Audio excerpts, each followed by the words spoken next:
सूरजपुर से इस वक्त की बड़ी खबर आ रही है। सूरजपुर में पति की अमानवीय हरकत, पत्नी को पेशाब पिलाने का आरोप लगा है। बड़ी ही शर्मनाक घटना सामने आई है। पत्नी का मुंडन कराने के आरोप लगे हैं। पति से अलग रह रही थी ये महिला, इसीलिए इसके साथ ही बर्बरता की गई। रिश्तेदार के घर पर घटना को अंजाम दिया गया है। ये बहुत बड़ी खबर आपको बता रहे हैं। अमानवीय हरकत जो कि एक पति द्वारा अपनी पत्नी के साथ की गई है। पत्नी को पेशाब पिलाने के आरोप लगे हैं, पत्नी का मुंडन कराने के आरोप लगे हैं, और ये सब इसलिए क्योंकि पत्नी अलग रह रही थी पति से। रिश्तेदार के घर पर इस पूरी घटना को युवक ने अंजाम दिया है। देखिए, ये बेरहमी से पत्नी के साथ इस तरह की घटना को अंजाम दे रहा है, मुंडन कर रहा है पत्नी का।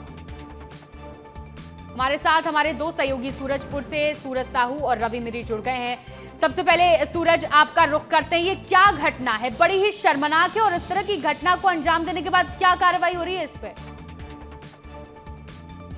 जी श्रेया, देखिए ये बहुत ही शर्मनाक घटना है जहां एक पति की जो है कि क्रूर हरकत सामने आई है, और पति जो है अपने पत्नी के साथ एक अमानवीय कृत्य किया है। दरअसल पूरा मामला जो है श्रेया, वो सूरजपुर जिले के करंजी की रहने वाली एक महिला है, जिसका विवाह जो है कि रुनियाडीह के एक व्यक्ति से हुआ था, और जो पति और पत्नी के बीच है लगभग साल भर से दूरियां बनी हुई थी। दोनों अलग रह रहे थे। इसी बीच जो है कि पत्नी अपने रिश्तेदार के यहाँ कोरिया जिले के जो है कि पटना थाना क्षेत्र के पंडोपारा कटकोना गई हुई थी, जहां पति भी पहुंच गया उसका पीछा करते, और पत्नी को जो है कि उसके हाथ और पैर को बांध दिया, और वहीं जो है उसके सिर पर मोबिल डालकर, पेशाब डालकर उसके सिर का मुंडन किया है, उसके साथ मारपीट की है।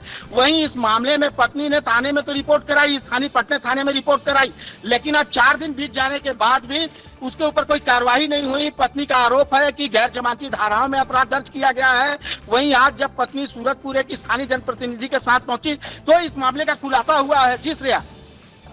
रवि, आपका रुख करते हैं। अभी तक कोई कार्रवाई नहीं हुई है। भाई, इससे तो हौसले और बुलंद होंगे इस तरह के लोगों के जो खुलेआम इस तरह की घटना को अंजाम दे रहे हैं।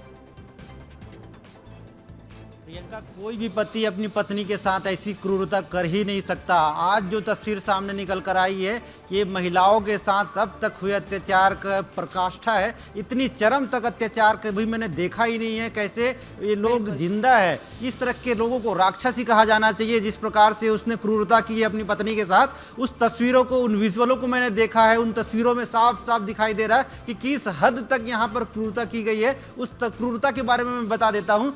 हुआ क्या है, देखिए, पहले उसकी पत्नी को उसने कपड़े से बांध दिया। पहले हाथ बांधा, दूसरे उसके बाद उसके पैर भी बांध दिए, फिर उसके बाद उसका मुंडन करा दिया, उसके बाल काट दिए। उसके बाद अपने ही बच्चों से उसको थप्पड़ मरवाया गया। उसके बाद पेशाब करवाने के लिए मजबूर किया गया उसके बच्चों से। उसके बच्चों ने उसके ऊपर पेशाब किया, अपनी ही माँ पर। उसके बाद वो खुद पेशाब करके लाके उसको पिला रहा है, उसके सिर में डाल रहा है। मतलब इतनी क्रूरता आज तक मैंने नहीं देखी है। और महिलाओं के साथ जिस प्रकार से ये अत्याचार की तस्वीर सामने आई है, ये बहुत ही शर्मनाक घटनाक्रम है, और ऐसे पति को तो तुरंत गिरफ्तारी करनी चाहिए। पुलिस को तुरंत एक्शन लेना चाहिए कि इस तरह की घटना को किसी ने रोकने की भी वहां कोशिश नहीं की है। देखना होगा कि अब इस पर कब तक में कार्रवाई होती है। बहुत शुक्रिया आप दोनों का हमारे साथ जुड़ने के लिए।